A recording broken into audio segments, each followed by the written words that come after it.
Thank you, Ed. It is such a pleasure to be here. And the first expo I came to, like many of you, my head was exploding. I saw this symmetry about what I do and all of you, and it's just a pleasure to be here. As Ed mentioned, I work for the state of Virginia, the Virginia Tourism Corporation, actually the Virginia Tourism Agency, doing business as a corporation under the Department of Commerce. How dry does that sound? People see hearts in Virginia and trucks with love on them driving by, and it is love, believe it or not. I'm a Virginian and I love it, but I mentioned a little yesterday, for a really long time, tourism was and still is focused on more people staying longer, spending more money.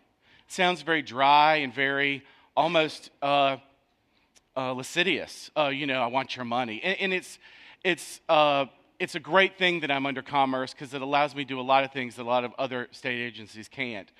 I was hired at Virginia Tourism 12 years ago, and at the time I lived in Richmond, and for 8 years had worked for the Martin Agency, a wonderful international ad agency, and cut my teeth there. But I'd worked for 8 years with the U.S. Virgin Islands. They are an island. Their livelihood, 98.9% of it, depended on tourism. To the point where when you're in kindergarten, Tommy the Starfish shows up and says, "Hey kids, all those weird, crazy people who treat you poorly and come off the cruise ship, be nice and direct them to the jewelry store. And hey, remind them that you can buy liquor by the gallons for $1 at the Kmart." Okay? I mean, these kids know their bread and butter. They know what fuels their lives. So I had an opportunity 12 years ago to move to Richmond and to Virginia Tourism and handle that web thing. It was that thing people didn't like. It had all that code, and I was a geek, so I loved the code, and I liked Photoshop. So they just hired me to do what I was supposed to do with that. And I did that. I loved it, and we really raised the bar on our website. And then I decided, God, I need to get on the road a bit. I need to get some more information. So I said, I'm going to go to somebody asked me at work, "So are you going to go to the Eastern Shore?" And I said, "Yeah, I'm going to hit Virginia Beach, first." And they said, "No, the Eastern Shore. Maryland, Virginia, there's a peninsula." And I went, "Oh, yeah, the Eastern Shore." Crap. So then they said, "Where are you going to end up?" And I was like, "Well, I'm going to end up in Southwest, in Roanoke." And they said, "Well, you mean Western or West, or what are you talking about? Like Bristol or Abingdon or Galax or Clintwood or..." Wow, so I had a massive education. It was just a 180. And aside from that, Virginia is a drive destination. With the U.S. Virgin Islands, we had to work with airlines and cruise ships. If they're not coming, no one is. Virginia was kind of the opposite. So, 12 years later, I love my job. I'm an extrovert. I'm a tourist. I kind of see myself as somebody who needs to stay connected with all of you. And I'm kind of a parachutist, I guess, where there's all this clutter, and it's my job to just jump right in. Whether it's the internet, computer code, it's pictures, it's media, to make sure that I'm punching a hole and getting us through. Hey, it's great. I love Virginia. The problem is there's not enough people and money to market all the things that we have. So that's a good problem to have. When I'd started my trip, now, I'll wake up in Chincoteague and the ponies are running and Misty's stuffed right there and her grand ponies are running and the seafood. And I'll end up in Bristol because there's a meeting about the country music museum opening up, which for Bristol is the birthplace of country music that we heard about earlier. And on the way, I'm thinking this is going to be spectacular, and it is. There's not one community I think I can't drive through and I don't know a B&B owner or store owner, and I can pop in and say, "How was that event? I know things were a little crazy. Did it work out? I know you all rely on that for a lot for your income for the community every year." So I will say there's so many people like-minded like us around the state. But sadly, believe it or not, there are a lot of people that aren't. This is a slide of me strangling Kevin Costner in a cornfield. The reason is because, and when I see Field of Dreams on TV, I stomp, I throw crap at the TV. I hate it. I want to jump in with a blowtorch and burn the whole damn thing down because I never knew people would adopt it as a business plan or a tourism business plan. So part of my job is convincing people that if you build it, some people will come and a few ghosts, and then, it's death. I mean, so if you want to hang out in the cornfield, fine, but I'm out. This is not where I'm going to be. And if it's your mentality, great. Some people are in the cornfield because they think they don't want things to change and they want things to stay the same. But in order to do that, you've got to get out of the cornfield and get down to the town council and talk about zoning to preserve an area, if it's a natural area, if it's a historic area. Because if you stay in the cornfield, you're going to be the first place that they pave Paradise and Popa parking lot. So, the energy and the connectedness we're talking about, really, when you think Virginia tourism, forget about the heart. The first thing is getting people out of this cornfield and getting them in this room. Kevin Costner, I'm not a fan. I'm going to tell you why. The second thing that I encountered, more than I thought in Virginia, was, I'm a half-breed, and my dad grew up in Newark and met my mom, Catholic Baptist, so we moved to Halifax, and I was raised an Episcopalian. So, So I feel great. I feel like, my muttdom helps me in many ways, but when I was new to tourism and I would go into a town, they'd say, well, bless your heart, are you a from here or a come here? And that's where I wanted to take their fried green tomatoes and their Southern charm and kick them up to Newark and go have fun. Because it made me crazy. The whole come here, from here attitude, if we could get a refund check on all the money we lost because of that attitude, we would have so much money you can't imagine. So part of my job too is to say, hey, your neighbor is not your competitor. Put the gun down and let's talk. There are communities that live side by side. They think they're completely different. They don't talk, and their goal is to take the money from the other town. And the opposite, that's still out there. It's less and less because of this and because of a lot of things, but it's still there. That's still part of what I have to do. Another thing where guns sometimes are involved, but not always, is, traditionally Virginia has been seen as, it's a lifestyle. Ooh, we were talking about that earlier. Let me tell you, tourism is not a magic bullet, but I'm going to tell you what it is. It's a billion worldwide industry. It is economic development. Whether you like it or not, people are going to come to your town, and you can make it good or you can make it bad. So when you're having your town council meeting, when you're having your economic development meeting, use the T word, tourism, because whether you like it or not, you're going to have to deal with it. And why not make it beneficial? If your community thinks and wants to sustain itself on locals spending in local businesses, go for it. I love that. But why not help them out by having more income, to come into the community, and then, they can augment more, they can grow their business. Tourism isn't a dirty word. It's not a bad thing. It's actually part of our everyday lives. When people say, I love Virginia, the thing they love are all the tourism businesses, the lodging, the dining, the outdoor, the music. Tourism is the best of Virginia. This is a picture of me with my niece Avery at her 5th Pink Princess Power party. I was invited to string the princess lights, to face paint, and to watch for the 17th time Tinkerbell and Secret of the Wings. I'm not worried about, I've never seen Breaking Bad. I've never seen Dexter. Everyone's all upset because they're ending. I'm in Tinkerbell land. And I've seen it so many times my eyes bleed glitter.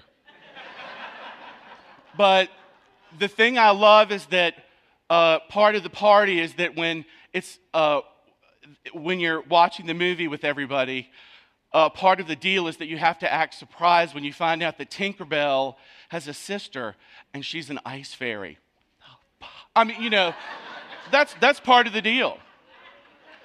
The best part is I had cake, I painted faces, I had, cake with craft beer in my little princess paper cup. But my best thing, one of my favorite things about this was there was a late princess to the party, Princess Tiger Lily. She came in, she sat down, and I said, would you like a butterfly? Would you like a flower? She went to her mother, whispered in her ear. The mother came over and said, can she be a tiger? Love that. So we sat there. She was elusive. Her mom had to quickly get a picture when she came over. I loved it because this princess party was planned for everybody. My sister-in-law knew Princess Tiger Lily was coming, so in the Princess Crown Piñata, there were some little basketballs and soccer balls because she did not want pink lipstick and did not want the other. So Disney the party didn't end here. Cinderella and Snow White show up and announce that I've been invited to go with my brother and his family to Disney in 3 months. I was so excited. I hadn't been since I was 4, and I really was excited. And I went out and had a ciggy with Cinderella later. She had the best tattoos also. So guess what? So I went to Disney. I got to spend time with my niece. I spent $79 on my, King Triton picture at the Ariel's Grotto. Good Lord. And I left so upset. I had to leave my niece there for, they were staying for 2 days, and I had to leave. I was so bummed. So I get on the plane, and I'm thinking, wow, that was awesome. I love Disney. I had a great time. The customer service was excellent. The food was excellent. I got to see Ariel. I miss Tinkerbell, sadly. And as I was leaving, I was in one of the gift shops, and they had a vintage, authentic Disney cup for me to take home.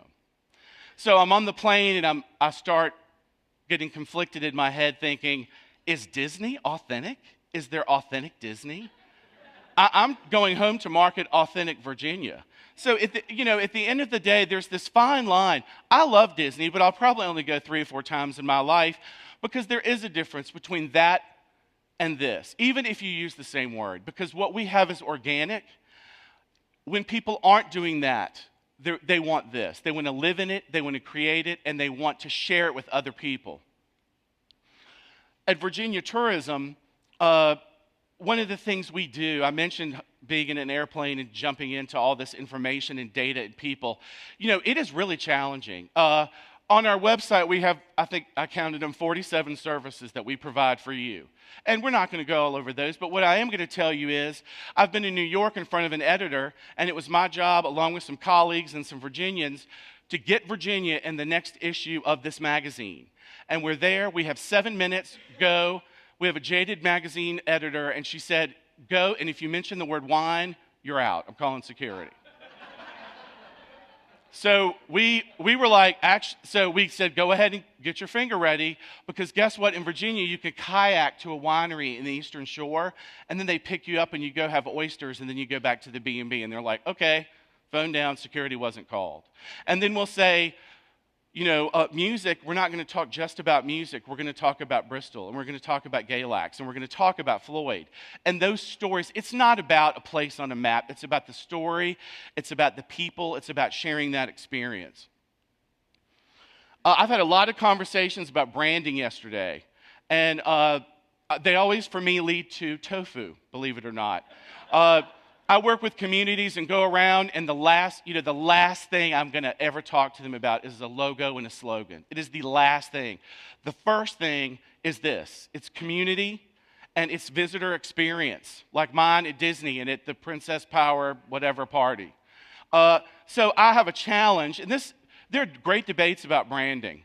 So I'm not going to say I know exactly what it is, but I have this challenge. Take a big hunk of tofu and throw it in the middle of downtown Roanoke and let it marinate. And we'll kick out the gravel and the road stuff. But, think about the culture, the food, the drink, the other cultural things that are here.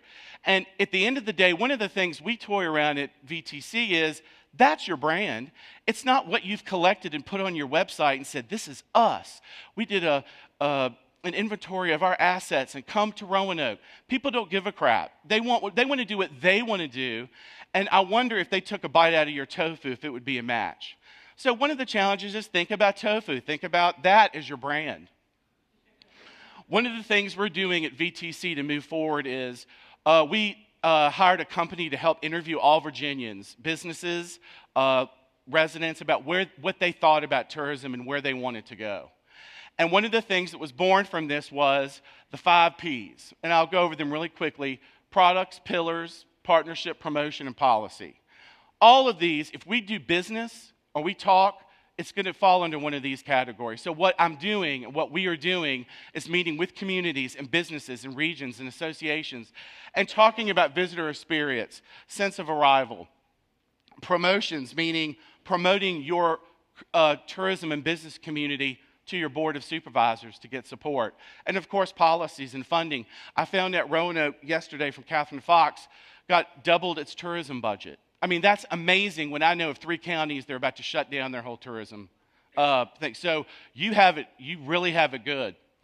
I'm going to just speed ahead in closing and talk about this. Most Virginians, what I love about Virginia, I'm from Halifax County, Virginia.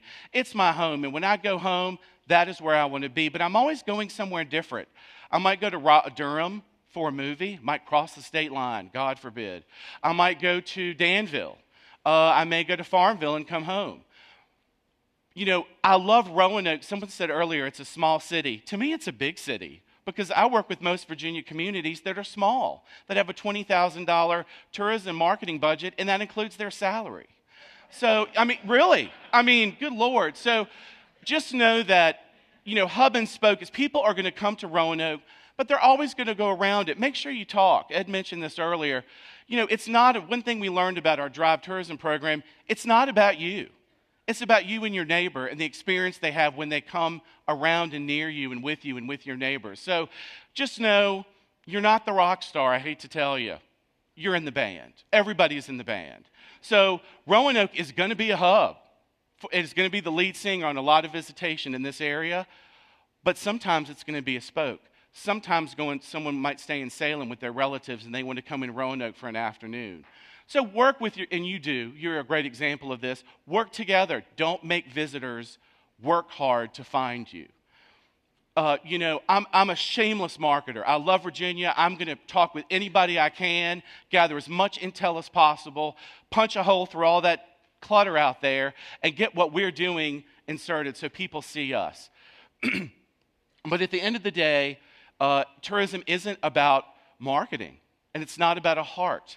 It's about this. It's about us coming together and creating these stories and lives and lifestyles that we want to share. And it's about connecting people. I'm not an evil marketer. I'm not going to try to sell somebody in Virginia and they don't want it. It's about me being a matchmaker, about finding people who want what you have, not people who me selling someone on Roanoke and I know they're not going to really enjoy it, but I just want their money. That's not what it's about. Partnerships are so important. You know, the Blue Ridge Parkway, North Carolina, I know them like I know most of the state tourism offices. We're friends and colleagues. We call each other and go, shit, we had a hurricane. What do you do? When Katrina happened, we all had a meeting on purpose in New Orleans and went on the devastation tour and spent our time with our partners there going, how are we going to help you? What are we going to do? People were crying. I mean, we're a network. So at the end of the day, tourism is not about me in a truck waving at people. It's about it's exponential communication and exponential sharing. It's starting at Roanoke and then the Shenandoah Valley and the Blue Ridge Parkway. I meet with all the state tourism offices once a year. And then I got put on the U.S. website development team, and I went, how the hell is this going to work? How are we going to market the U.S.? I mean, and guess what? It even expands. So it's a worldwide industry. Every business in Roanoke, from cupcakes to coffee to fine dining, is part of it. And, you know, just in closing, I'll say, anytime you're doing something that you love, there's a good chance you're part of the tourism industry. So when you're having a local meeting, when you're doing something you love and you want to share it, like Floyd Fest, which I was there and I was sliding in the mud and I loved every minute of it. So, you know that somebody's going to want to know about it and that you're going to need to share it. And just know that you're part of that community. I just wanted, my last slide, I wanted to redeem Kevin Costner. Film is part of tourism in Virginia. We share office space and effort. And let me tell you, when a film comes to Richmond, it's a super tourist, Virginia super tourist. They come, they eat, they shop, they stay, they leave. That film is a commercial for Virginia, and money has been made. One of my favorite stories is when Spielberg and Tom Cruise are riding down the Shenandoah Valley for looking for a location for War of the Worlds. They stop in a place to get chicken salad. They left, and Tom Cruise goes, could we have that like for lunch when we're here on set? So they hired her to do craft service, and she doubled her business in a year. Like, that's a really great success story. At the end of the day, these super tourists leave millions of dollars and attention to Virginia. And that app that Kennedy showed us yesterday, that's my takeaway. I love it. I can't wait to share it with our film office because it's really going to help us make money as taxpayers. Costner redeemed himself. In the early 80s, he made this terrible movie called No Way Out. But guess what? He came to Virginia. He brought a film crew. We all benefited from it. And at the end of the day, you know, it is about tourism and film working together to do what our mantra is to maximize tourism potential. That's what we're about. So I just want to thank you. I don't know if we really have time for questions because I've blathered on a lot. But please find me if you have any questions afterwards. I'd love to talk with you and connect with you. Gosh, you know, I heard Art talking about Birmingham, and I just got off the phone with him about putting Virginia on the Civil War map. I was at Floyd. I think I have more partners here than I ever thought. So find me, talk with me, and thank you so much.